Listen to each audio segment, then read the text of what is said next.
Assalamualaikum warahmatullahi wabarakatuh. A'udzu billahi minasyaitonir rajim. Bismillahirrahmanirrahim. Alhamdulillahi rabbil alamin. Wassalatu wassalamu ala asyrafil anbiya'i wal mursalin.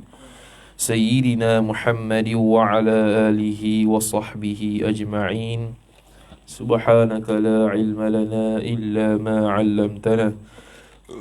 Innaka antal alimul hakim. Wala hawla wala quwwata illa billahil aliyyil azim. Rabbi shrah li sadri wa yassir li amri wahlul 'uqdatam min lisani yafqahu qawli. Wasaddid lisani wahdi qalbi bihaqqi nabiyyika Muhammad sallallahu alaihi wasallam. Allahumma aghnina bil ilmi wa zayyinna bil hilmi wa akrimna bit taqwa wa jammilna bil afiyah. Nawayna at-ta'alluma wat ta'lim wat tadhakkura wat tadhkir wan naf'a wal intifa' wal ifadata wal istifadah wal hatha 'ala at-tamassuk bi kitabillahi wa sunnati rasulih sallallahu alaihi wasallam. ودعاء إلى الهدى والدلالة على الخير ابتغاء وجه الله مرضاته وقربه وثوابه سبحانه وتعالى آمين يا رب العالمين. Kitab Paku Iman dan Simpulan Iman muka surat 7 bagi bawah sekali. Wa qala Syekhul Musannifu rahimahullahu ta'ala wa nafa'ana Allahu bi'ulumihi wa bi'ulumikum wa bi'ulumi masyayikhina fid darain amin ya rabbal alamin. Kata pengarang Asy-Syaikh Tuan Guru Haji Cik bin Ahmad Al-Qadahi rahimahullahu ta'ala. Dia kata soal. Habis dah semua tu. Semua hukum akal sudah selesai dah. Kemudian dia kata soal. Apa makna agama? Apakah makna agama? Agama dari sudut bahasanya cara hidup. Ad-dinu. Dayyana yudayyinu tadyin. Di bahasanya, dari sudut bahasanya din. Din tu agama. Bukan din tu. Din tu ad-din. Jadi makna tu dari sudut bahasa lah. Agama dengan makna cara hidup. Makna masing-masing setiap orang ada cara hidup dia. Kita cara hidup agama apa? Agama Islam. Jadi dia makna itu secara lughah bahasa. Ni makna secara istilah. Dia kata makna jawabnya, makna agama itu ialah makna mubtada, agama mudhaf ilaih. Perhimpunan khabar. Ialah perhimpunan sekalian hukum-hukum syarak. Ni khusus lah ni. Perhimpunan sekalian hukum-hukum syarak. Yang sama ada hukum syarak ni terbahagi dua, hukum syarak taklifi ataupun wad'i. Kalau taklifi haram, harus, wajib, sunat, makruh tu. Kalau wad'i sah, batal, sebab, syarat, mani'. Tu kalau mengaji usul fiqh maklum lah. Ialah perhimpunan sekalian hukum-hukum syarak, sifat yang dihantarkan dia kan hukum syarak tadi oleh Allah Ta'ala. Dia panggil Allah Ta'ala ni syari'un haqiqiyun. Syari' yang hakiki, iaitu Allah sendiri yang memberikan wahyu pada Allah Ta'ala kepada Nabi-Nabi dan Rasul-Rasul, menyatakan sekian-sekian, menyuruh sekian-sekian dan melarang sekian-sekian. Dan melarang dan menyuruh tu diistimbatkan ulama' dia itu larang tu larang makruh ke harus ataupun haram. Hak suruh tu suruh sunat ke atau wajib. Tu kena kembali kepada kaedah usul fiqh pula lah.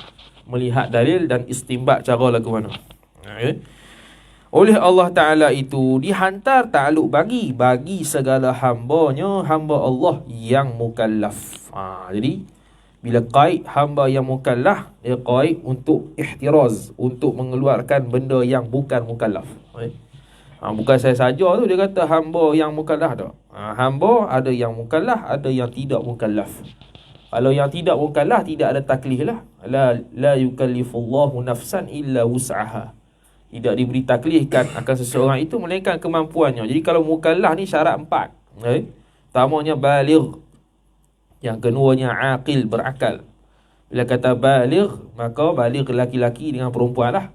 Kalau laki-laki itu baligh dia, ciri-ciri baligh dia ialah yang pertamanya keluar air mani, sama ada dengan mimpi ke atau dengan istimna ke dan sebagainya. Begitu juga okey, lagi satu, keluar air mani tersebut pula atas daripada 9 tahun. Bukan bawah 9 tahun. Kalau bawah 9 tahun keluar air mani, air tersebut tidak menunjukkan dia baligh, itu air yang najis. Yang keduanya, kalau tidak baligh dengan cara mimpi, dengan cara keluar air mani dengan pelbagai cara, maka yang keduanya cukup umur 15 tahun. Itu dalam mazhab Syafi'i. 15 tahun. Kalau perempuan pula sama, copy paste saja hak tadi tu, cuma tambah satu lagi, dia keluar haid dan boleh beranak. Dia keluar haid dan boleh beranak. Itu pun atas 9 tahun kalau haid tu. Atas 9 tahun takriban. Takriban ni lagi 15 hari nak masuk cukup 9 tahun. Bukan nak masuk tahun ke-9, nak cukup 9 tahun. Iaitu 9 nak masuk 10. Tu maksud cukup 9 tahun. Lagi 15 hari lagi nak cukup 9 tahun, dia pun keluar darah. Maka darah itu haid. Mengaji suku lah pula haid nifas ni. Kita dah mengaji lama dah. Terang macam orang gila dah. Dengan kita gila sekali. Dia ada muhayyirah, mutahayyirah. Ulama fiqh sebut dia ada muhayyirah, mutahayyirah. Kitab Majmu' Syarah Muhazzab dulu kita baca Rasa Bilal. Mutahayyirah, perempuan tu sendiri gila, dia tak tahu, bengong. Muhayyirah, dia membengong ke orang. Keadaan dia tu sampai ulama bengong nak bagi hukum apa tak tahu. Tu muhayyirah, dia membengongkan orang. Kalau mutahayyirah, dia sendiri bengong. Bila dia nak semayang, bila nak mandi, bila nak puasa, boleh tak baca Quran ni? Sebab apa? Sebab dia tak tulis ataupun tak ingat qadar ataupun waktu atau kedua-duanya. Tu tafsir dalam bab haid. Tu baligh. Yang kedua aqil. Aqil, bila aqil keluar aqil tu apa dia? Orang gila. Orang gila. Orang gila lah. Orang gila biasanya ataupun tidak ada tamis. Dia tu tak berapa nak betul. Tak berapa nak betul tu, dia lebih kurang macam gila tapi tak gila. Dia tidak sedar lah dia panggil. Tidak sedar secara ikhtiari. Dia main buat ikut dan. Tu tidak berakal. Pertama, baligh berakal. Yang kedua, sempurna panca indera. Panca indera apa? Pendengaran dan penglihatan sahaja. Bukannya hak lain. Panca indera ada 5. Itu dia panggil al-hawasul zahirah. Panca indera yang zahir. Ada al-hawasul batinah. Panca indera hak batin. Marah lah, apa benda tu tak kira lah. Ni al-hawasul khamsah. Tapi yang khamsah ni pilih 2 je. Pendengaran atau penglihatan atau kedua-duanya.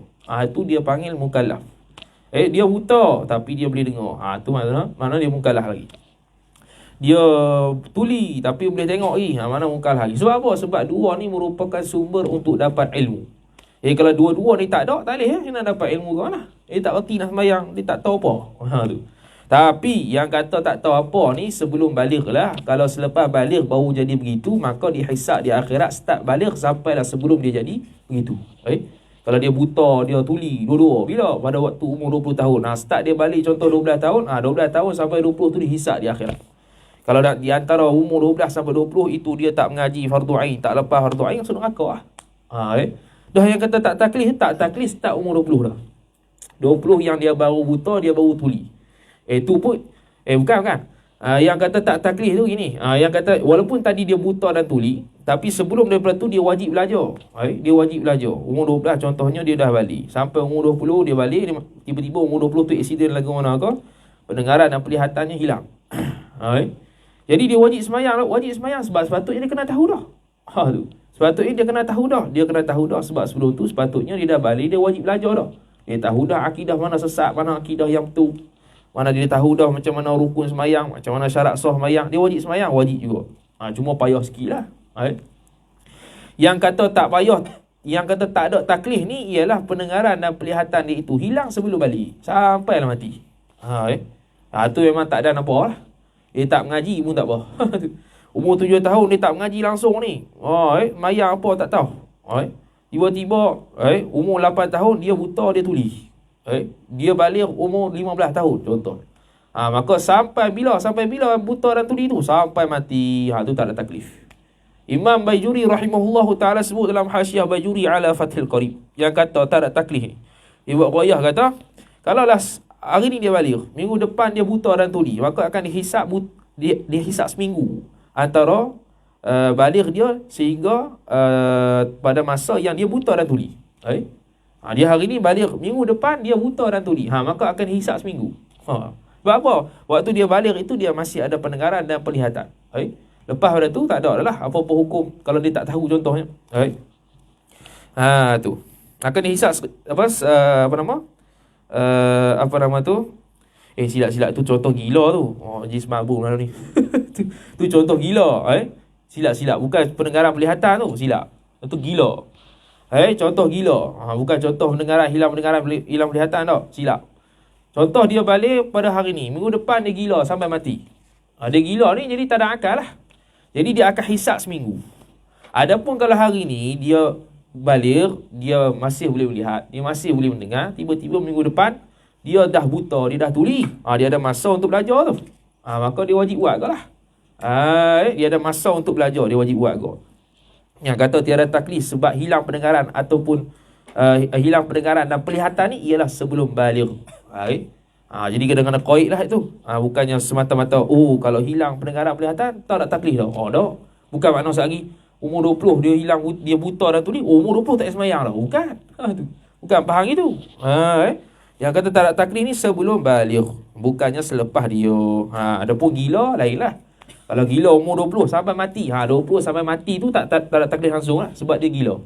Jadi taklif dia umur start baligh sampai 20 yang sebelum gila. Tu orang putih. Jadi bengong ni. Tahu sebab. Habis. Kemudian kata musannif rahimahullah. Jadi kalau silap tu bagi tahulah. Jangan segan-segan. Kita kawan-kawan ni. Kita tak murajaah ni. Kita ni kalau murajaah habis aku panjang. Panjang syarah ni.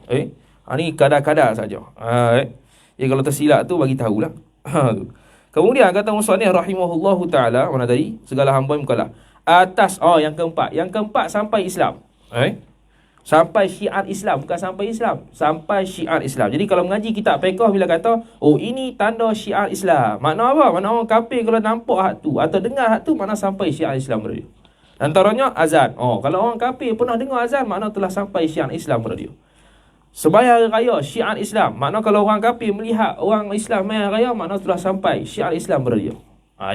Dia nampak masjid tu syiar Islam. Maka kalau dia nampak masjid, maknanya sampai syiar Islam pada dia. Itu maksud sampai Islam. Makna sampai syiar Islam. Bukan nak kena sampai orang ketuk rumah dia, jomlah masuk Islam. Kan? Bukan tu. Jadi dia buka TV, tengok-tengok, buka TV, maghrib azan. Makna sudah sampai syiar Islam di rumah dia. Cuma dia masuk atau tidak ya. Habis. Tu wali Allah bagi sekali hamba yang mukallaf atas khabar rasulnya, rasul Allah. Bukan Allah Taala bagi direct kita. Lain. Ni atas rasul, wasithah rasul.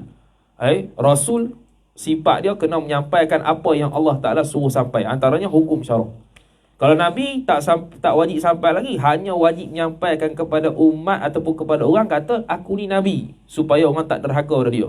Sebab takut orang menyakiti dia seorang Nabi, akan turun bala Allah Ta'ala, akan dia menjadi dosa. Jadi Nabi hanya sekadar mengkabarkan kepada orang, beritahu pada orang, kata aku Nabi, sudah.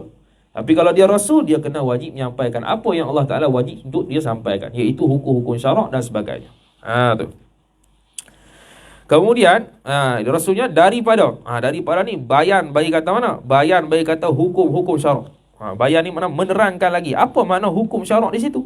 Daripada suruh, yakni suruh wajib atau sunat, dan tegah makruh ataupun haram. Adapun mubah, kita usul fiqh sebut mubah ini asalnya bukan hukum, tapi ditasamuhkan, betul lah asu jadi hukum juga. Asal hukum ni dua ya, suruh tegah. Harus ni suruh tidak, tegah tidak. Tapi kenapa harus jadi hukum taklifi? Tasamuhan. Tolak asu lah. Masuk sekali lah. Jadi kalau dia ada amar, ada perintah dalam satu-satu dalil, asalnya al-aslu fil amri al-wujubu ataupun wujubun. Asal bagi perintah itu wajib. Tapi kalau ada muqaranah pula, ada qarinah, ada dalil-dalil lain yang memesongkan makna wajib itu boleh berdua, sunat ataupun harus, maka hak tu tak jadi wajib lah. Siapa yang menentukan? Nak tengok dalil istinbat hukum tu, ulama usul fiqh pula lah. Tu kena mengaji usul fiqh dulu. Jadi ngaji usul fiqh ni jangan memadah hak syarah harakat tu. Ngaji syarah harakat tu dia jadi macam usuli lah. Tu perasan usuli tu. Oh, kalau mengaji warakat, syarah warakat, bukan warakat, syarah warakat. Yang biasa syarah warakatnya Imam Mahalli itulah. Imam Ahmad Al-Mahalli rahimahullah taala. Kalau berasa dah usuli dah curang ngaji hak tinggi sikit. Baru tahu usuli ke tidak. Mengaji tinggi sikit lah. Tinggi sikit lah. Taqribul usul. Mengaji taqribul usul oleh apa nama dia sonih kita tak ingat dah, mazhab Maliki. Taqribul usul pening sikit. Sebab apa? Sebab dia dah masuk kalam dan mantik dah. Syarah warakat tak ada tu. Syarah warakat syok niri macam idhahul mubham. Ngaji kitab idhahul mubham, kitab mantik. Aku baca 3 orang mari. Tu. Sebab apa?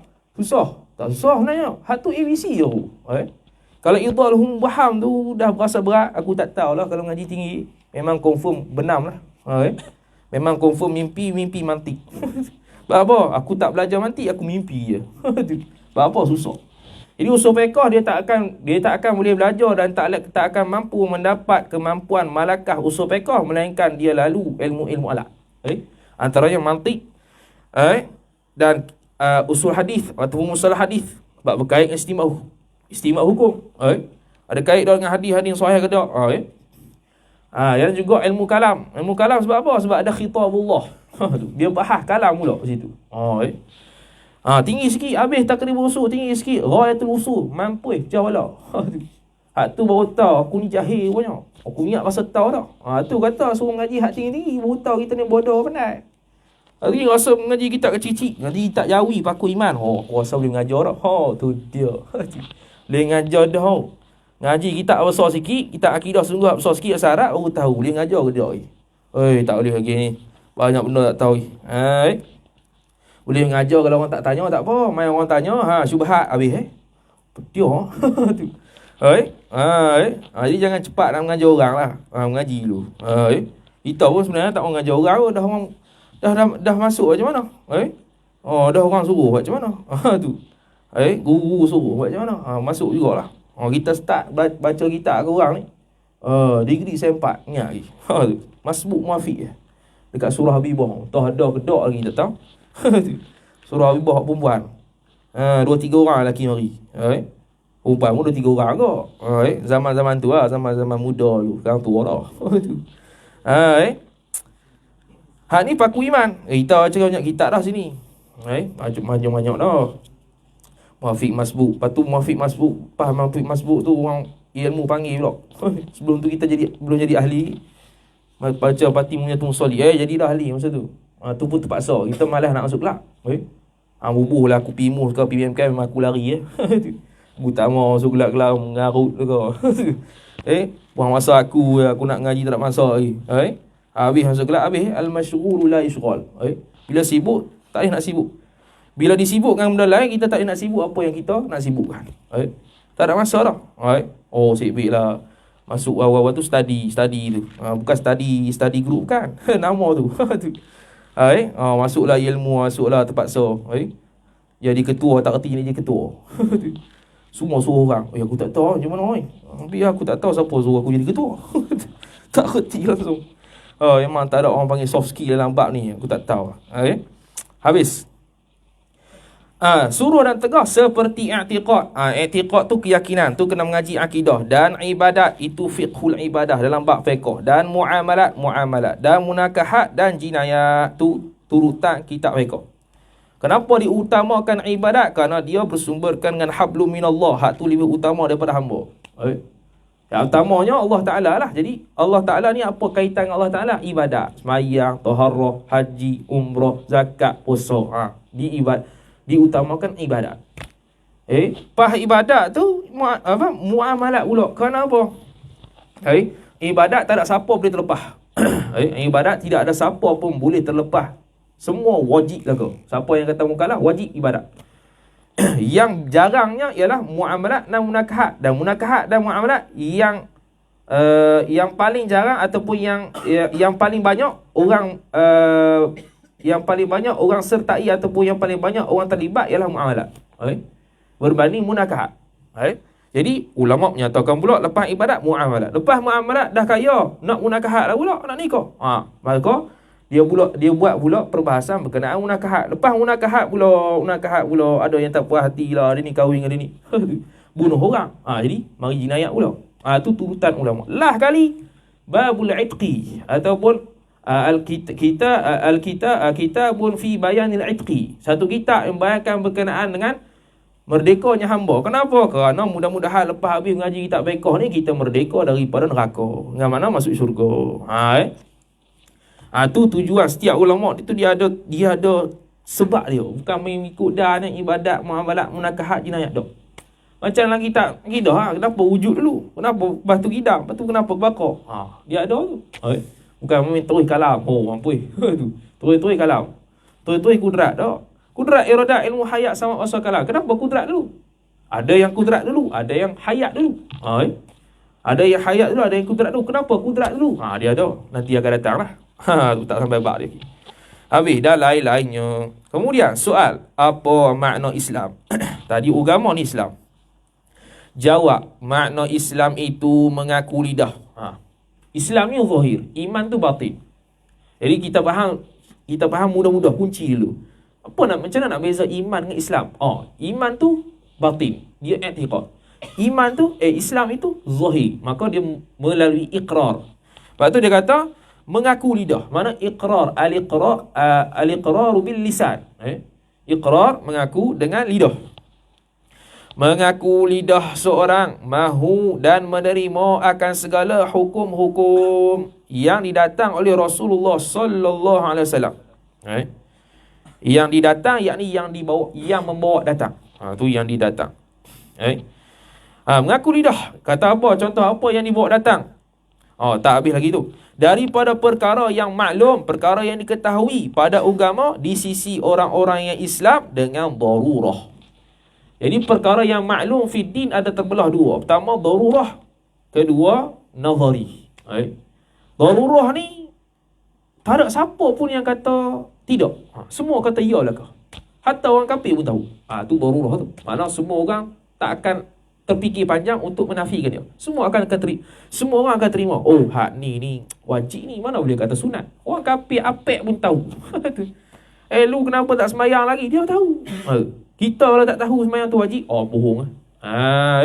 Jadi kalau dia menafikan, dia tak mengaku kata sembahyang itu tidak wajib. Sembahyang itu wajib atas dia. Dia tak mengaku hak tu kafirun. Dia boleh jadi kafir tu. Tapi kalau dia mengaku tapi tak buat, sikun dia.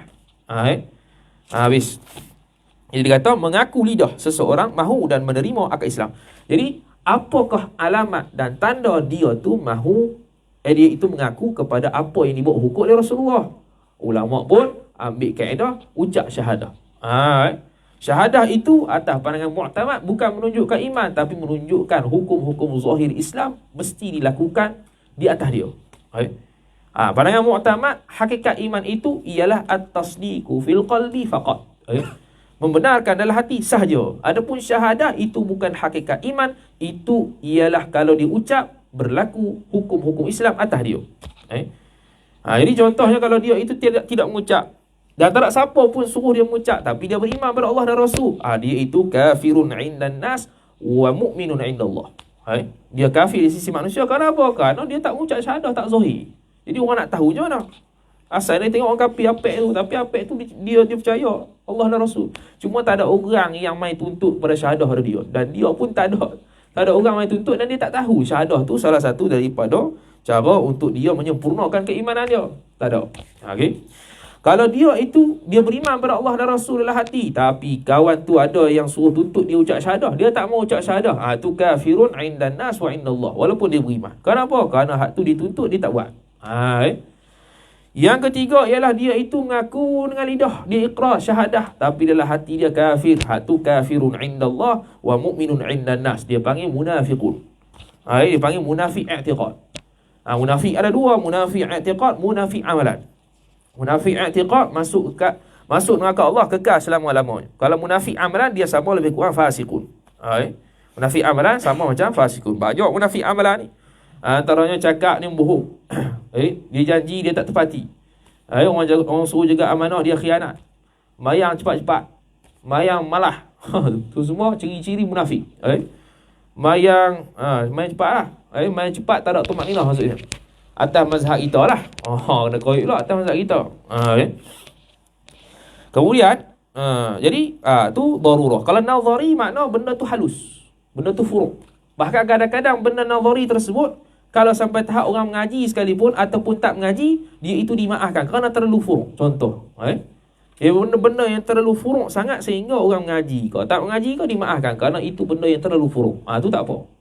Dan ada benda tu nazari, benda itu perlu mengaji, perlu ambil tahu. Dan kalau tak tahu, tak sah mayang ataupun tak sah ibadat dia pun boleh berlaku. Dia tak mengaji tentang perkara tersebut. Dan dia buat perkara yang sebaliknya, iaitu batal semayang contoh. Dan dia sepatutnya kena belajar. Dan perkara tersebut tidak dimaafkan kepada orang yang jahil yang tidak diuzurkan, iaitu dia boleh belajar tapi dia tak mau mengajar. Ataupun ada ulama, ada orang mengajar tapi dia tak pergi belajar. Hak tu dia panggil jahil yang tidak diuzurkan. Ada kalanya jahil tidak diuzurkan ni salah satu ada masalah-masalah yang tidak dimaafkan bagi dia, tak sah. Ada masalah-masalah yang sah juga walaupun jahil tersebut tidak diuzurkan. Hak tu dalam bab fiqh banyak berlambak. Ada yang uzur dimaafkan, ada uzur yang tak dimaafkan. Uzur yang tak dimaafkan jahil, silap. Jahil yang dimaafkan, jahil yang tidak dimaafkan. Jahil yang dimaafkan, hak tu jahil dimaaf pun kadang-kadang ada masalah yang dimaafkan kalau dia buat benda batal, dan ada kadang-kadang masalah yang walaupun dia jahil diuzurkan, dia pun batal. Tu ngaji fiqh lah. Kita bagi kunci lah. Habis. Kemudian kata musannif rahimahullahu ta'ala, dan tiada ingkar akan dia akan yang didatang oleh Rasul. Segala hukum-hukum yang didatang oleh Rasul tu dia tidak ingkar. Dan tiada ditolakkan dia kan hukum-hukum didatang oleh Rasul tadi. Seperti semayang. Tu contoh al-ma'lum fid din bid-darurah. Seperti semayang. Dia tak tolak. Kalau tolak, kafirun. Kafirun. Bila kafirun, dia akan babitkan iman. Iman pun tak ada lah. Dia panggil Islam dan iman ni idza ijtama'a iftaraqa, idza iftaraqa ijtama'a. Idza ijtama'a iftaraqa. Bila berhimpun, dia beza. Contoh disebut iman dan Islam. Makna iman tu lain, Islam tu lain. Tapi kalau disebut salah satu, idza ijtama'a iftaraqa, idza iftaraqa ijtama'a. Apa dia? Apabila sebut satu-satu je, iman saja, makna dia masuk sekali Islam. Bila sebut Islam saja, makna masuk sekali iman. Tapi kalau disebut dua-dua, makna lain-lain. Tu dalam kitab Mukhtasarul Mufid Syarah Jauharatit Tauhid. Yang apa mengaji sem berapa aku tak tahulah. Tu. Kita tengok situlah iman. Iman dengan Islam tu sama ataupun tidak. Khilaf ulama. Habis. Kemudian kata musannif rahimahullahu ta'ala, dan puasa dan lain-lainnya, lain daripada sembahyang dan puasa. Dan jikalau tiada ia seorang mengerjakan ibadat yang darurah fiddin tadi pun sekalipun, tiada ia seorang mengerjakan sembahyang dan puasa dan lain-lainnya sekalipun, walaupun dia tak buat, hukum dia fasik tapi belum kafir, dia masih Islam. Itu ahli sunnah wal jamaah. Kenapa dihuraikan begini? Kerana nak mengeluarkan khawarij. Khawarij kata orang tak sembahyang kafir. Orang yang tak puasa kafir. Mu'tazilah pun nak keluarkan Mu'tazilah pula. Mu'tazilah kata orang yang tak sembahyang ni dia tak pergi mana-mana. Dia tak masuk syurga, tak masuk neraka. Dia manzilatun bainal manzilataini, duduk tengah-tengah. Sebab apa? Sebab dia nak kata beriman masuk syurga, dia tak sembahyang. Nak kata dia masuk neraka, dia tak kafir. Dia duduk tengah-tengah. Tu Mu'tazilah. Ahli sunnah tidak. Ahli sunnah kata fasik itu tidak kafir lagi, masih lagi Islam. Cuma kalau dia tak bertaubat dan Allah Ta'ala tak terima taubat dia ataupun tidak mengampuninya, dia masuk neraka dulu. Habis bakar neraka baru masuk syurga. Tu. Sebab apa masuk syurga? Sebab dia masih Islam. Sebab apa masuk neraka? Sebab dia tinggal sembahyang. Tu ya. Kemudian kata musannif rahimahullahu ta'ala, tadi hilang dah. Menjaga sekalipun seperti tiada pernah sembahyang seumur hidupnya seorang. Tu dia. Tak pernah sembahyang langsung. Tapi dia kata itu wajib atas dia. Maka tu fasik. Dan tiada pernah puasa seumur hidupnya seorang. Fasik. Tapi dia mengaku. Kata puasa wajib atas dia, puasa Ramadan. Wajib dia qada puasa Ramadan. Tapi dia tak buat. Fasik. Mati dalam keadaan begitu. Kalau Allah Ta'ala tidak mengampuninya, masuk neraka. Kalau Allah Ta'ala mengampuninya, masuk syurga. Boleh tak? Boleh. Harus pada akal Allah Ta'ala itu memberi pahala kepada orang yang buat dosa, dan harus pada akal Allah Ta'ala itu memberikan dosa kepada orang yang buat ibadat. Tu. Kemudian kata musannif rahimahullah ta'ala, dan tiada pernah puasa habis. Dan makan babi. Makan babi juga dia bubuh seketui orang Kedah. Makan babi. Dia tak kata khinzir. Khinzir syarak. Dia cakap bahasa Melayu. Dia kadang-kadang, jangan sebut babi, sebut khinzir awak. Babi tu kasar. Kasar pula dah. Main kasar-kasar pula. Ni babi tu memang bahasa kita. Cuma jangan membabi ke orang ke. Tu tak betul. Makan babi tak boleh. Makan babi orang Islam tak boleh. Jual babi pada orang kafir pun tak boleh, mazhab Syafi'i. Syekh Bijirmi Al-Iqra' sebut nak jual babi pada orang kafir pun tak boleh. Kerana asalnya orang kafir tu pun haram juga makan. Cuma dia kafir macam mana? Dia asalnya haram juga makan. Dia taklif furu' syarat. Dia dikenakan seksa nanti di akhirat. Bukan sekadar kafir yang saja, bahkan apa-apa yang dia buat benda haram dari sudut furu' pun kena juga. Itu dalam mazhab Syafi'i dan jumhur ulama. Adapun mazhab Hanafi kata tak, memadalah dia itu masuk neraka dengan kekufuran dia, bukan dengan sebab dia tak semayang, bukan dengan sebab dia tak puasa dan sebagainya. Maka dalam mazhab Hanafi dia boleh jual babi. Boleh jual babi kat kawan tu, orang kafir. Boleh jual babi kat boleh jual arak kat orang kafir. Jadi kita tak boleh. Jual arak tak boleh, jual babi tak boleh. Memberikan makanan di siang hari bulan Ramadan pun tak boleh kat dia. Dia mari jadi tamu kita tak boleh bagi makan. Tak boleh bagi makan. Tak rasa dia tu tetamu, dia ni orang kafir pula, bagilah. Tak boleh. Dia apa? Sebab dia pun wajib sebenarnya puasa, cuma dia tak masuk Islam. Kalau dia puasa pun tak sah, kerana dituntut atas dia masuk Islam. Habis. Kemudian kata musannif, makan babi dan minum arak. Dia minum arak. Jadi minum arak haram. Haram, semua orang tahu, sepakat. Tak ada orang tahu khilaf lah minum arak. Tak ada. Minum arak haram lah. Cuma jenis arak mungkin khilaf lah. Antara kurma dengan anggur. Mana tadi? Minum arak dan berzina. Zina pun tak ada khilaf. Siapa yang kata harus? Tak ada. Berzina tak ada siapa pun kata harus. Bahkan mendekati zina tu pun tidak kata harus. La taqrabuz zina, tidak mendekati zina. Jangan kamu mendekati zina. Mana zina tak boleh, mendekati zina pun tak boleh. Apatah lagi berzina. Dia panggil apa? Contoh, wala taqul lahuma uffin. Jangan kamu berkata kepada mak pak kamu uff. Mana boleh terajar. Tu lagi tak boleh. Dia panggil qiyas aulawi. Qiyas yang lebih tinggi ataupun lebih aula. Tu disebut dalam al-wajiz fi usul al-fiqh. Apa belajar juga. Kalau tak tahu. Memang untuk perisaulah. Habis. Dan minum arak dan berzina dan bunuh orang. Bunuh orang tak boleh kau. Antara top 10 dosa besar kata al-Imam Az-Zahabi dalam kitab Al-Kabair. Al-Hafiz Imam Az-Zahabi rahimahullahu taala dalam kitab Al-Kabair, top 10 dosa, top 10 dosa besar ialah bunuh orang antaranya. Yang ni bunuh orang tanpa hak. Bunuh orang ada dua. Ada yang hak, ada yang tanpa hak. Yang hak ni contohnya qisas. Tu tak apa. Yang ada hak, yang tak ada hak ni bunuh tanpa ada sebab apa-apa. Bukannya kena qisas, bukannya kena apa, dia bunuh saja. Tu tak boleh lah. Itu yang haram. Adapun bunuh kerana qisas, tu tak haram. Kemudian dan bunuh diri sendiri sekalipun dan bunuh diri sendiri. Gitu. Dan bunuh diri sendiri pun dosa besar. Ni banyak kes bunuh diri. Itu COVID. Bunuh diri tak nak makan lah. Bunuh diri putus cinta lah. Jangan gitu Azab. Tu. Kesian aku tengok hang ni. Habis. Sekalipun Islamlah selama tiada buat perkara yang jadi murtad. Tak buat perkara-perkara jadi murtad. Jadi perkara-perkara jadi murtad lah ke mana? Pergi ngaji pula kita Tuhfatul Raghibin. 30 muka surat tu dia bincang belaka dari sudut perkataan, dari sudut perbuatan, dari sudut i'tiqad, apa yang boleh seseorang itu jadi kafir. Kafir saja daripada muka surat 1 sampai 30. Buat sekian kafir. Cakap gini kafir. I'tiqad gini kafir. Kafir saja. Tu. Tanasuh arwah, siapa i'tiqad gini kafir. Ada. Tu. Lagi tak Tuhfatul Raghibin. Tu. Kemudian betul? Bunuh orang tetapi Islam yang fasik lagi pula berdosa besar. Tak jadi kafir, tak jadi kafir selagi mana tak buat benda murtad, benda yang mengeluarkan dia daripada Islam. Lepas tu jadi apa? Jadi Islam yang fasik. Dia masih lagi orang Islam, tapi dia itu fasik. Bila kata fasik, maka iman dia itu tidak sempurna, ghairul kamil.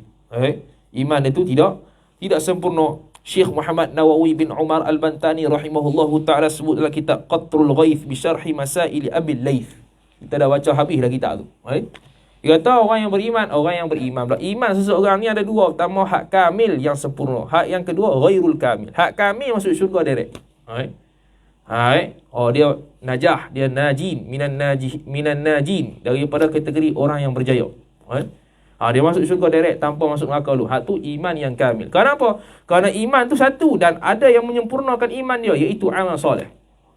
Jadi amal soleh tu menyebabkan iman yang makin sempurna sampai dia jumpa Allah Ta'ala di akhirat, dan Allah Ta'ala merestui dia dan mengizinkan dia masuk syurga. Maka dia masuk syurga dalam keadaan iman dia kamil. Yang kedua, ghairul kamil. Ghairul kamil ini ialah iman tu ada tapi tak sempurna. Makna apa? Amalan dia maksiat banyak. Masuk neraka dulu, tu masuk syurga. Habis. Tu dalam Qatrul Ghaith bi syarhi masail Abil Layth. Oleh al-Imam Syekh Muhammad Nawawi bin Umar Al-Bantani rahimahullahu ta'ala. Lagi pula berdosa besar. Berdosa besar yakni nisbah fuqaha. Nisbah Allah Ta'ala semua besar lah kah? Sebab apa dobit dosa besar? Kerana nak tahu dia ni fasik ataupun tidak. Dobit fasiknya dua. Pertamanya, buat dosa kecil terusan. Ataupun menganggap dosa kecil tu remeh. Tak apa, sekecil je, automatik besar, fasik. Ataupun dia itu buat dosa besar walaupun sekali, fasik. Jadi fasik. Tu nak dobit fasik tu, batu ulama menggariskan satu dobit. Mana hak dosa besar, mana hak dosa kecil. Dosa besar biasanya dalilnya ialah ada unsur-unsur siksaan, unsur-unsur masuk neraka, unsur-unsur apa-apalah yang menyebabkan seseorang itu ada iqab, ada dosa, ada siksa, ada amaran. Maka itu dosa besar biasanya.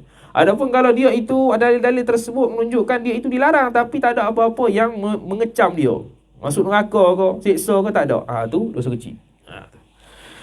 Kemudian kata musannif rahimahullahu ta'ala, soal berapa perkara rukun Islam? Jawabnya soal tu. Rukun Islam itu khabar, 5 perkara. Ni makruf lah ni. Tak tahu nak tahu. Pertama daripada 5, berkata asyhadu an la ilaha illallah. Atas pandangan mu'tamad mazhab Syafi'i. Mazhab Maliki boleh apa-apa saja yang menunjukkan tauhid kepada Allah boleh. La ilaha illallah Muhammadur Rasulullah boleh.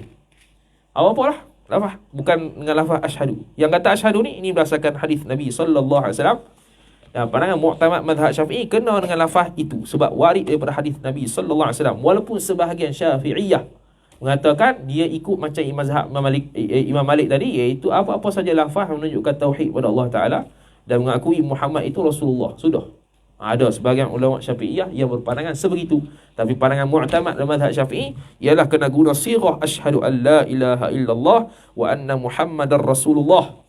Lagi pula dia itu kena tertib, bukannya terbalik. Kena asyhadu an la ilaha illallah dulu, bukannya asyhadu anna Muhammadar Rasulullah kemudian asyhadu an la ilaha illallah. Dia ikut tertib. Yang kedua ialah kena muwalat, iaitu kena sambung asyhadu an la ilaha illallah wa anna Muhammadar atbu asyhadu anna Muhammadar Rasulullah. Kena muwalat. Jangan asyhadu an la ilaha illallah kalau atau asyhadu anna Muhammadar Rasulullah tak sah, kena ulang semula. Itu disebut oleh al-Imam Ubayyuri rahimahullahu taala dalam Syarhus Sanusiyah. Syarhus Sanusiyah belakang kali nak cerita nak berlutut tu. Dia suruh Imam Sanusi, Imam Muhammad bin Yusuf As-Sanusi rahimahullahu ta'ala suruh jadikan la ilaha illallah sebagai darah daging. Dia syarah situ. Tu. Kemudian, betul? Hilang dah. Berkata asyhadu. Makna asyhadu an la ilaha illallah wa anna Muhammadar Rasulullah. Aku bersaksi. Apa bersaksi? Yakni aku mengaku. Aku bersaksi ni saksi apa? Siapa yang kena tuduh ada saksi? Bukan tu. Apa dia? Yakni. Kalau kata ni cantik. Tu. Aku kehendakkan bersaksi tu. Tapi tak payah ubah lah. saja ya. yakni itu huwa, berkehendak oleh seseorang. Seseorang kok mana dia yang sebut. Kalau kita nak nazar lah. Tu aku mengaku dengan lidah. Mengaku. Mengaku dengan lidah satu. Dan aku membenar dengan hati akan bahawasanya. Tu. Jadi dalam atas pandangan yang mengatakan kena ucap asyhadu an la ilaha illallah ni, boleh tak ditukar asyhadu dengan lafaz yang seumpamanya? Macam uz'inu ke ataupun atayaqanu ke, boleh ke? Tak boleh. Tak boleh, tak sah. Kenapa? Kerana asyhadu ni mempunyai makna yang banyak lah, merangkumi banyak makna lah. Walaupun kita tukarkan asyhadu dengan beberapa lafaz yang serupa dengan makna asyhadu, tidak sah juga. Dia kena lafaz asyhadu juga. Tu dalam kitab yang sama tadi itulah. Sebab warid hadisnya gini. Kau ikut ginilah. Tu dipanggil lilittiba'. Dalam kitab fiqh, kalau baca kitab kalau mengaji kitab Kanzur Raghibin, Syarah Minhajut Talibin, Al-Imam Al-Mahalli rahimahullahu taala, ilat yang paling saya suka sekali bila dia kata lilittiba'. Kenapa? Kerana menunjukkan mazhab Syafi'i ni ikut sunnah juga. Bukannya mazhab Syafi'i ni mereka benda baru. Tu kepala otak dia. Tu. Ada lilittiba', ittiba'us sunnatin Nabi sallallahu alaihi wasallam. Itu berdasarkan hadis. Jadi ada yang ilah dia bukan lilittiba', qiyas. Ada yang dalil dia bukan qiyas, bukan ittiba', Quran. Dia bagi dalil. Jadi Kanzul Raghibin tu, ngaji kitab tu dia membina malakah fiqhiyah terhadap dalil. Terhadap kenapa begini, kenapa bukan gitu. Dia bagi tahu. Ilat ringkas-ringkas kadang-kadang lilittiba'. Ittiba' tu apa? Hasiah bagi tahulah. Dalil dia sekian. Ni kias ke masalah ni. Tu hasiah berhurai. Kenapa kias itu? Kenapa bukan kias ini? Dia bagi tahu. Tu dia melatih untuk kita membina kenapa begitu dan kenapa bukan begini. Tu Minhajut Talibin dan Kanzur Raghibin. Kalau hak bawah-bawah tu, dia tak sampai tahap tu lagi. Dia hanya taslim, terima hukum. Hukum dia wajib. Sunat, hak ni masalah dia harus. Okey. Ini masalah dia sunat tu ya. Dia tidak membina malakah untuk kata, hak ni dah sunat kerana sekian-sekian dalil. Tak boleh kata dalil ni, tak boleh kata dalil ni untuk menghukumkan dia wajib kerana dalil ni ada masalah contohnya. Dia bagi tahu. Tambah kalau dalam kitab Al-Majmu' Syarhul Muhadzab, lagi masya-Allah lah. Setiap hukum tu dalil hadis Quran saja. Tu lagi tebal. Habis. Kemudian kata musannif rahimahullahu taala, mana tadi? Tamo habis dah. Yakni aku mengaku habis. Dan dengan hati akan bahawasanya tiada ada Tuhan yang disembah dengan sebenar melainkan Allah. La ma'buda bihaqqin illallah. Dia adalah ma'buda bihaqqin illallah. La matluba bihaqqin illallah. La mawjudun bihaqqin illallah.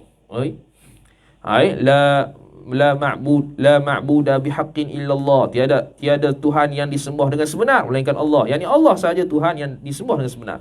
La matluba bihaqqin illallah. Tidak ada yang menuntut, tidak ada yang dituntut dengan sebenar melainkan Allah. Yani Allah sahaja tuntutan aku. Aku nak Allah sahaja.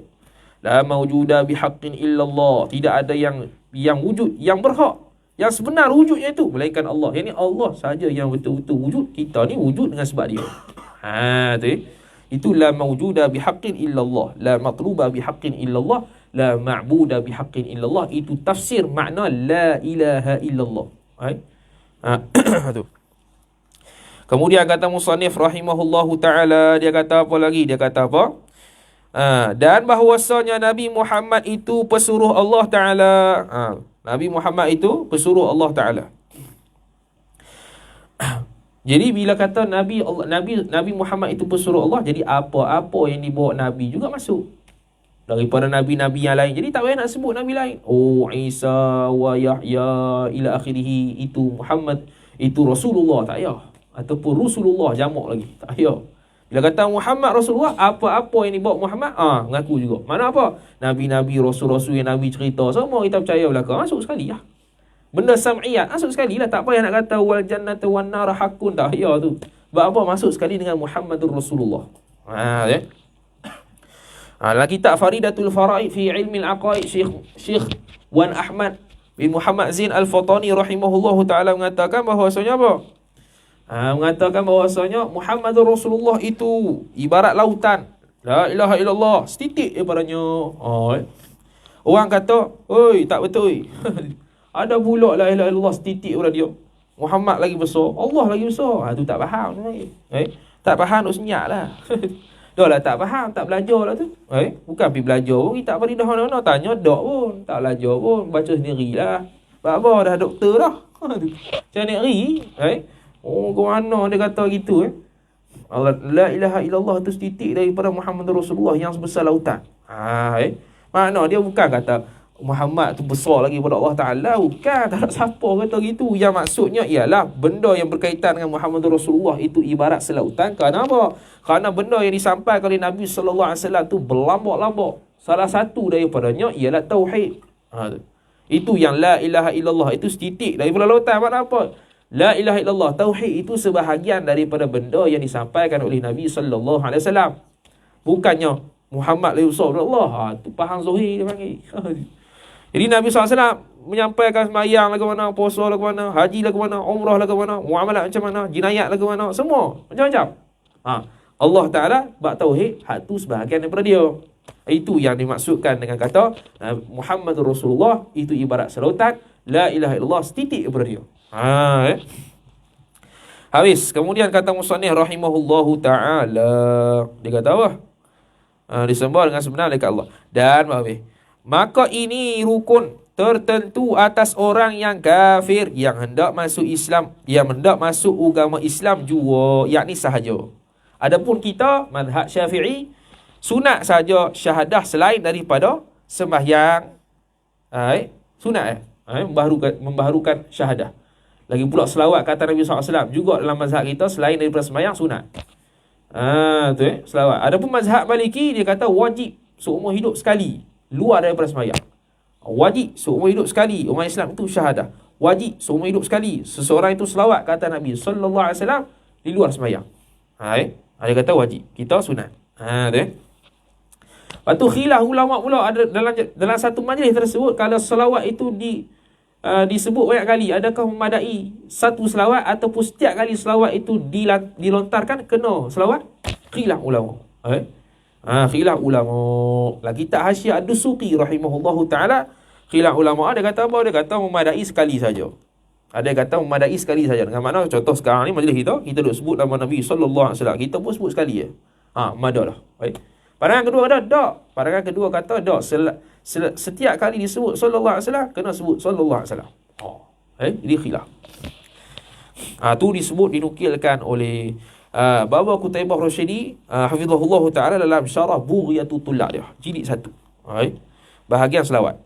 Tu. Dia uraian panjang tu, dinukil kitab-kitab semua tu. Kemudian kata musannif rahimahullahu taala, Bughiyatul Tullab syarah tu dah 10 jilid dah. Cuma keluar 4 jilid tu. Dah siap dah 10 jilid tu lama dah. Cuma tubiknya 4 jilid je. Tu mana tadi? Hilang habis. Kemudian habis tu. Tu jadi orang kafir saja. Orang kafir nak masuk Islam. Adapun kita tak apalah, kita masuk Islam dengan jalan ittiba', iaitu ittiba'u abawain ataupun ittiba'u walidain. Kita mengikut mak pak kita. Mak pak kita Islam, kita pun Islam. Kemudian dan kedua daripada mana? Kedua daripada 5. Sembahyang fardu tiap-tiap sehari semalam 5 waktu. Yakni sepakat ulama. Yakni hak ijma' lah. Adapun yang tak sepakat, mazhab Hanafi banyaklah hak wajib lagi. Mazhab Hanafi, boleh tengoklah kitab Al-Wajiz fi Usul Al-Fiqh, boleh tengoklah kitab Ghayatul Usul Syarah Lubbil Usul. Fardu dengan wajib di sisi mazhab Hanafi beza sikit. Fardu, kalau kata fardu, dia meninggalkan fardu, dosa dia besar. Berbanding dengan dia meninggalkan hak wajib, dosa juga. Tapi nak banding antara fardu dengan wajib, kalau dia tinggal, siksaan terhadap dia kalau meninggalkan fardu lebih besar daripada wajib. Jadi dia beza istilah fardu dengan wajib. Adapun mazhab Syafi'i sama, fardu dengan wajib sama, melainkan haji. Ada fardu haji, ada wajib haji. Tu. Jadi sembahyang fardu di tiap hari saya semalam ni, tu ittifaq semua. Mazhab 4 kata memang 5 hari, yang subuh sampai isyak tu wajib. Adapun yang tidak ittifaq, antaranya sembahyang sunat subuh mazhab Hanafi wajib, sembahyang sunat hari raya mazhab Hanafi wajib. Tu dia panggil wajib ke fardu? Wajib. Mana kalau dia tinggal dosa, tapi nak bandingkan dengan tinggal hak fardu, hak ni ringan kurang sikit daripada hak fardu.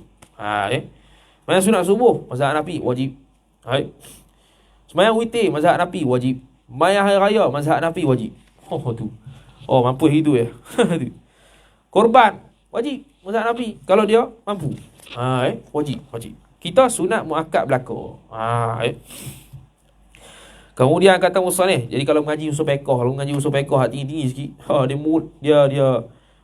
mengaji kitab usul fiqh, lagi pula kitab usul fiqh tu mazhab Syafi'i pula. Dia memang banyak iktiraf Hanafiyah. Banyak iktiraf Hanafiyah. Banyak kritik Hanafiyah. Dari sudut dalil dan sebagainya. Seronok tengoklah. Seronok tengok macam ni okay. Habis. Sebab tu usul fiqh ni dia ada usul fiqh Hanafiyah sendiri ada. Cuma tak banyak sangatlah kitab dia. Walid ngaji dua-dua. Dia ada usul fiqh Tariq Hanafiyah. Dia ada Tariq Jumhur. Dia ada Tariq hak gabung dua-dua. Ngaji tiga-tiga ni sedap. Tu disebut dalam Al-Wajiz juga. Al-Wajiz saja ni aku nukil ni. Kalau hampa tak ingat lagi makna apa ngaji tu periksa. Tu. Dia ada usul fiqh hak Hanafiyah. Dia ada usul fiqh hak Jumhurnya. Ada usul fiqh yang gabungkan Hanafiyah dengan hak tadi. Tiga. Macam tafsir lah. Tafsir tu sebenarnya banyak juga. Kalau mudah-mudah ni, kalau kita mudah-mudah bahagikan tafsir bil ma'thur, tafsir bil ma'thur bil ra'yi. Bil ra'yi ni dengan pandangan dia. Pandangan dia bukan pandangan dia saja gitu, dengan ada ilmu lah. Bil ma'thur ni dengan hadis-hadis ataupun dengan Al-Quran, tafsir Quran dengan hadis, tafsir Quran dengan Quran. Tu bil ma'thur. Contoh bil ma'thurnya yang jelasnya Ibnu Katsir lah. Yang biasanya tafsir Ibnu Katsir. Dulu diploma kita mengaji muqarrar tu tafsir Ibnu Katsir. Sekarang tak ada lah. Sebab apa? Alasannya berat. Tu ya. Habis. Kemudian kata musannif rahimahullahu taala. Betul? Habis kan? Dan keduanya okey. Tu sembahyang fardu. Dan ketiga daripada 5, memberi zakat pada harta yang bangsa wajib zakatnya harta. Okey, memberi zakat, yakni seseorang memberi zakat pada harta yang bangsa wajib zakatnya harta. Makna harta ni ada hak wajib, ada yang tidak. Tidak zakat. Jadi memberi zakat pada harta yang bangsa wajib zakatnya. Mana pecah banyaklah. Tu ngaji tak fiqh, zakat fitrah ada. Zakat fitrah tu badan. Zakat harta tu macam simpanannya, kalau ESB-nya, simpanan batu apa lagi, emas, perak. Itulah macam-macam. Dia kena rujuk kontemporari sikit. Sebab kalau dalam kitab sikit lah. Kontemporari banyak sikit lah. Kena baca kitab kontemporari ataupun perbahasan ulama kontemporari berkenaan zakat. Sebab zakat dengan muamalat ni dia laju. Dia makin lama makin berkembang. Jadi perbahasan dalam kitab fiqh hak turas tu dia macam tak ada. Dia macam apa? Tak seperti sekarang. Sekarang lagi banyak daripada perbahasan hak turah dulu. Jadi itu tidak menafikan turah kita tinggal tak. Jangan tinggal turah pula. Kata zakat aku tak orang ngaji kita turah apa-apa. Sebab banyak tak ada. Kan ngaji juga. Sebab asal daripada hak sekarang ni hukum ni ambil hak dulu juga. Cuma dikait-kait, dikiyah-kiyah dalil ke mana. Tu ditengok oleh para jemaah fatwa. Boleh beli kitab Fiqhul Buyu'. Maulana Taqi Uthman hafizahullahu taala. Fiqhul Buyu'. Fiqh bab muamalat jual beli. Dia bahas tu. Tu untuk kontemporari. Jadi kontemporari yang perbahasan jual beli ni biasanya kebanyakannya luar daripada mazhab Syafi'i lah. Kalau ikut mazhab Syafi'i sungguh ketat kau tu. Sebab tu dia luas sikit dalam bab zakat atau dalam bab zakat ataupun jual beli ni dia luas sikit. Dia tidak tertakluk pada mazhab Syafi'i saja. Dia mungkin akan pergi buat keputusan dalam mazhab Maliki ke Hanafi ke. Kebanyakannya Hanafi lah. Tu detail ngaji muamalat pula. Habis. Dan keempat daripada 5, puasa Ramadan. Puasa Ramadan, yakni puasa Ramadan hak wajib lah. Hak wajib. Lepas tu hak berkait dengan selain daripada Ramadan hak wajib juga. Puasa kafarah, puasa fidyah, puasa kafarah, puasa nazar, puasa qada. Tu semua masuklah wajib. Cuma puasa Ramadan ni sebab apa diletakkan rukun Islam? Sebab ada tarikh mula dia. Sebab ada tarikh mula. Qada ni mana ada tarikh mula. Qada ni kalau hang tinggal puasa, qada lah. Kafarah ni kalau hang buat masalah, contohnya jima' isteri waktu siang Ramadan, kenalah. Tak ada tarikh apa, tak ada. Cuma bila Nabi SAW suruh kafarah puasa kafarah tu tu lain cerita lah. Ni disyariatkan puasa Ramadan tu ada tarikh yang khusus kerana itu khususiat umat Nabi SAW. Sebelum tu sebelum umat Nabi SAW ada dah puasa, cuma tak ada puasa Ramadan. Puasa Ashura, syariat Nabi Musa AS. Itu wajib bagi dia. Kita mari kat kita, ada puasa Ramadan 30 hari. Kena puasa ataupun 29 hari mengikut cerapan anak bulan. Habis. Dan kelima daripada 5, mengerja haji atas orang yang kuasa kepada haji akan berjalan. Boleh jalan, bukan kata jalan kaki, jalan dengan makna boleh sampai ke sana dengan kuasa, dengan kerak dia, dan juga dengan harta dia, dan juga dengan kelapangan masanya, dan juga dengan keamanan kesejahteraannya. Tu ngaji haji pula. Nak tahu 5 rukun Islam yang secara detail ni, pergi mengaji kitab syarah Safinatun Najah. Situlah detail dia. Kita nak urai detail sini, memang satu baris sehari lah macam tu. Tak payah nak urai detail. Makruf. Jadi dari sudut apa yang berjalan tu, dari sudut kudrat dia kesihatan okey, perjalanan dia ada bekalan makanan okey. Lepas tu kalau dia tinggalkan anak bini, ada nafkah yang cukup untuk anak bini. Lepas tu dia itu sihat tu badan tadi dah sebut dah. Lepas tu ada kenderaan, lepas tu selamat dalam perjalanan dan sebagainya. Apa-apa yang berkait dengan haji, perjalanan haji, maka kalau mampu dia wajib. Begitu juga umrah dalam mazhab Syafi'i, umrah wajib. Jangan kata umrah sunat tau. Menutup aurat itu wajib, umrah tu sunat je. Habis dah, umrah wajib juga, wajib seumur hidup. Haji wajib seumur hidup. Yang kali kedua dan ke atas sunat. Tu betul. Kemudian kata musannif rahimahullah taala, dan tiada wajib pergi haji atas orang yang tiada kuasa pada hissi. Ada hissi, yakni pada zahir lah. Hartanya, keamanannya, tu zahir tu. Dia buat contoh dah. Seperti tiada ada belanja. Tak ada belanja, tak ada duit. Tak apa. Tak ada duit tak apa. Tak payah lagi. Tak payah duk paksa lagi, tak ada duit. Kalau Allah Ta'ala suruh pi juga, mana dia suruh sesuatu yang tidak mampu oleh hamba. La yukallifullahu nafsan illa wus'aha. Itu dalil yang orang panggil kaedah umum banyak tu. Daripada dalil la yukallifullahu nafsan illa wus'aha tu.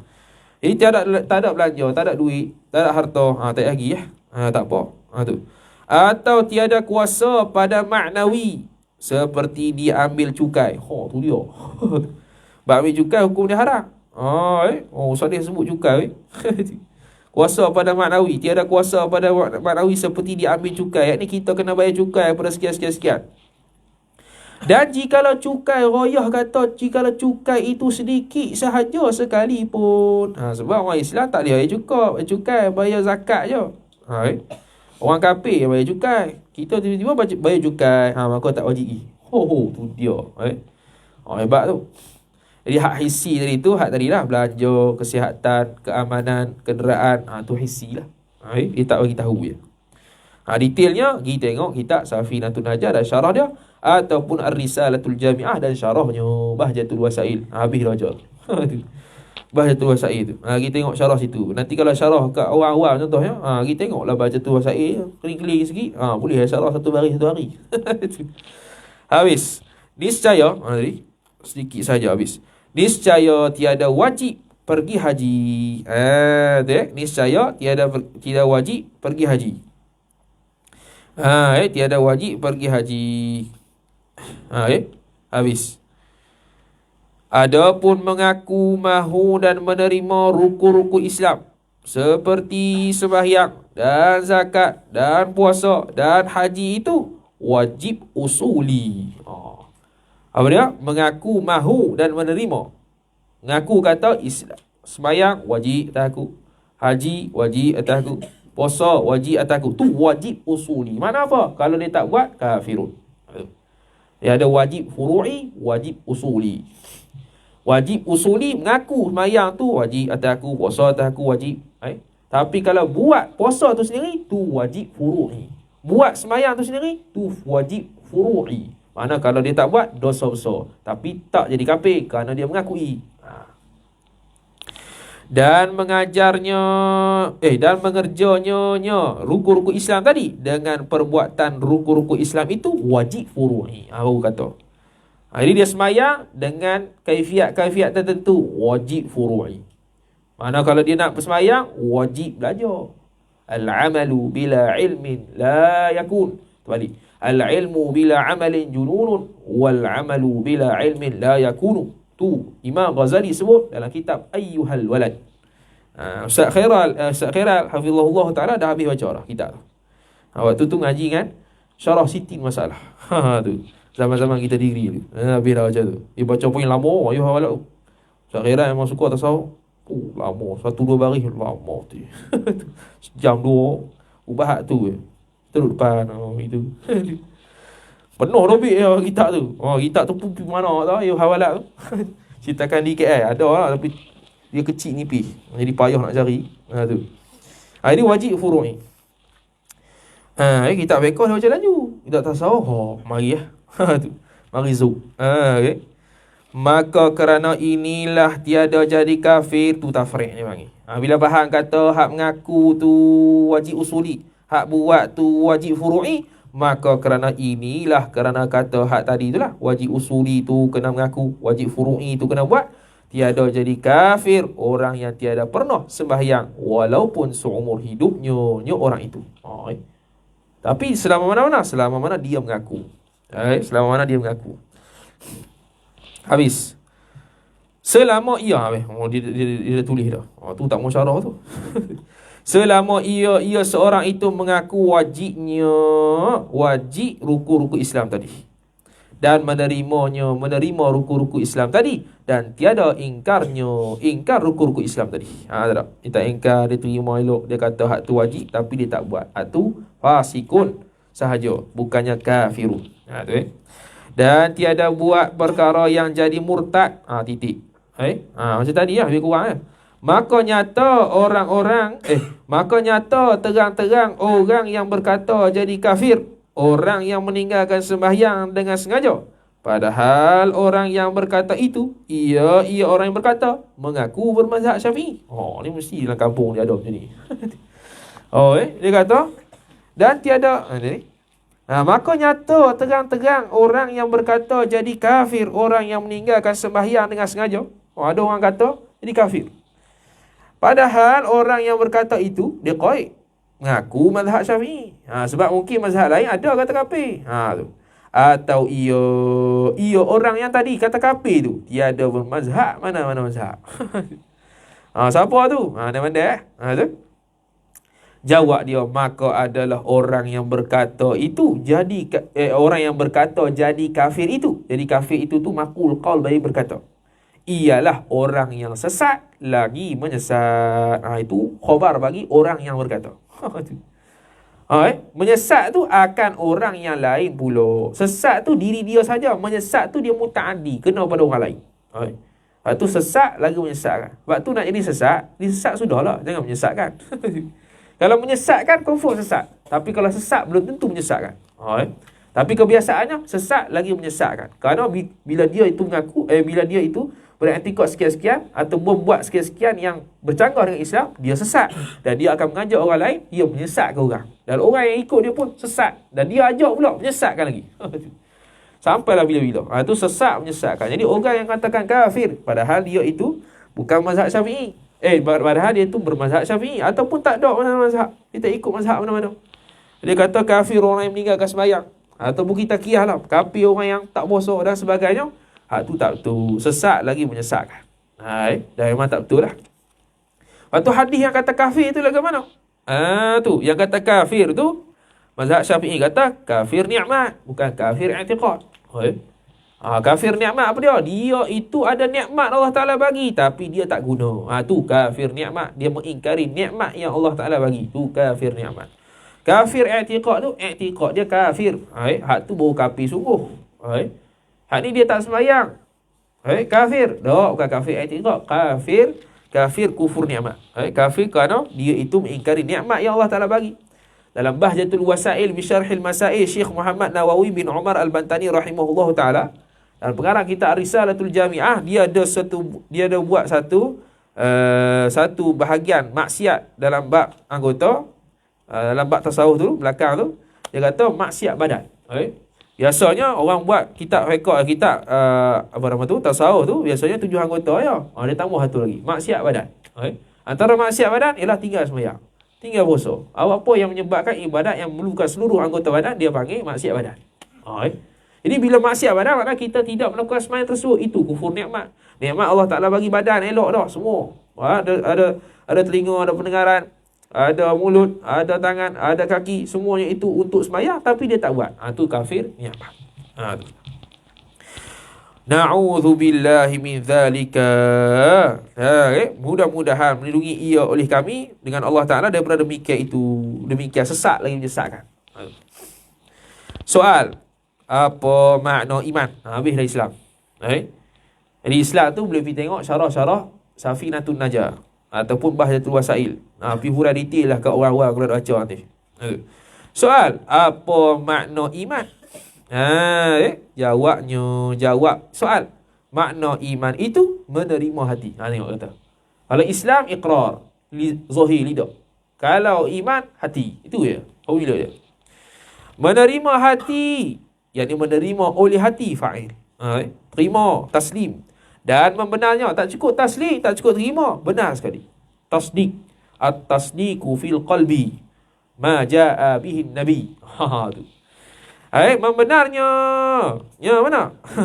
Membenarnya hati. Idhafat masdar kepada fa'il. Macam cerita Arab tau.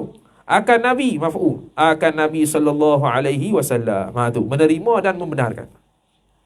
Menerima dan membenar tu ta'aluk tanazuk pada tiap-tiap suatu yang mengkhabar Nabi dengan tiap-tiap suatu. Itu khabar daripada Nabi SAW sama ada melalui hadis Nabi SAW ke, hadis kursi ke. Kalau hadis kursi itu lafaz daripada Nabi, makna daripada Allah. Hadis nabawi, lafaz dan makna daripada Nabi SAW.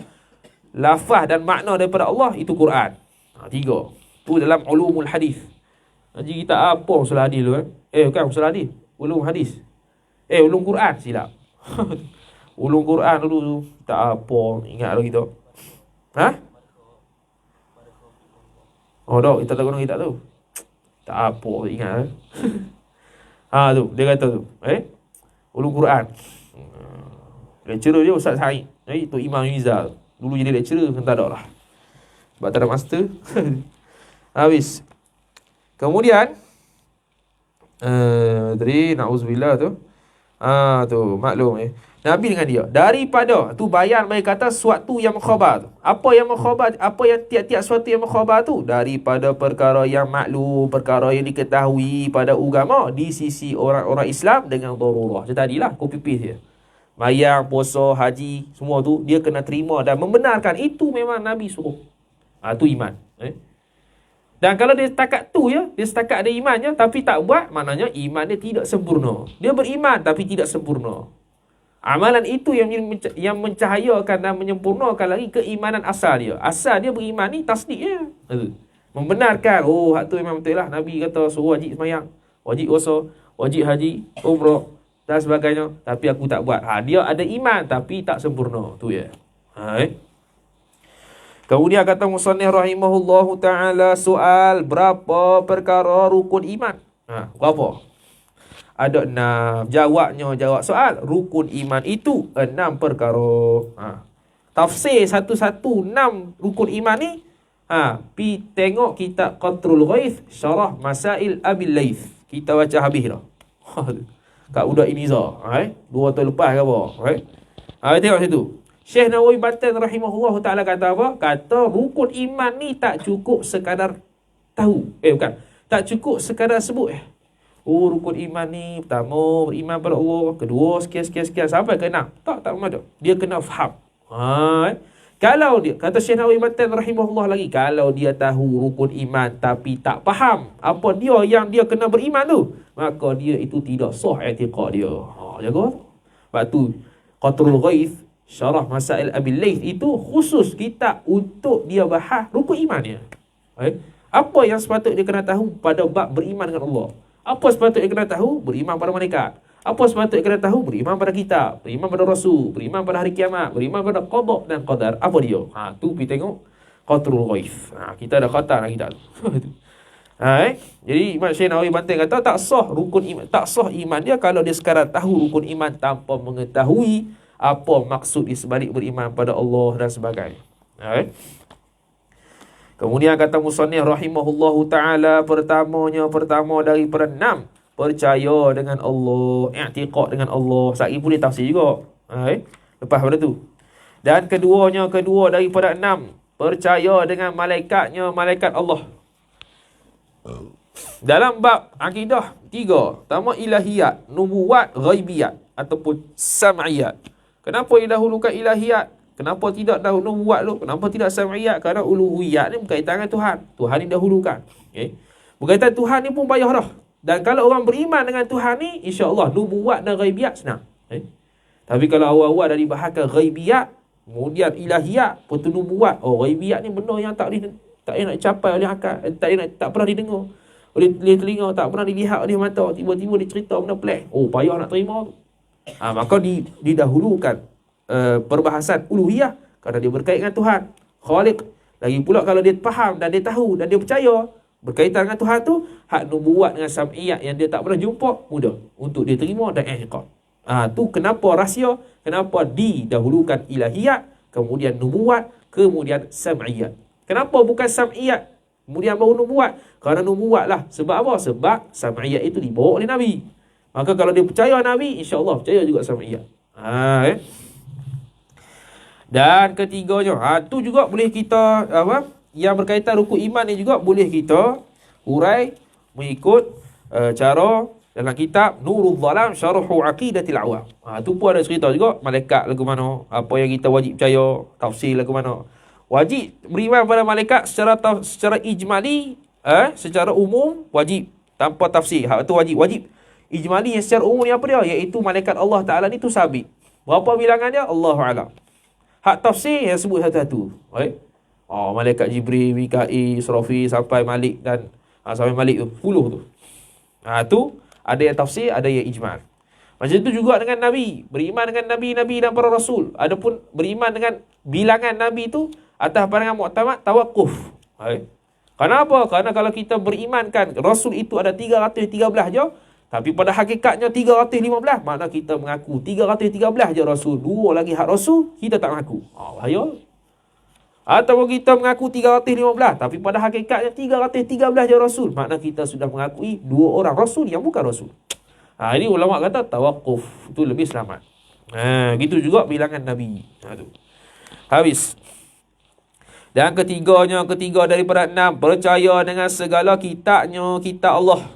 Kitab ni pun ada secara tafsir, ada secara ijmal. Yang secara ijmal, wallahu alam, tawakuf berapa banyak. Tapi secara tafsir ada disebut dalil. Suhuf berapa, Quran, Zabur, Injil, apa seorang ni? Taurat. Hak tu yang 4. Yang suhuf pun ada juga 100.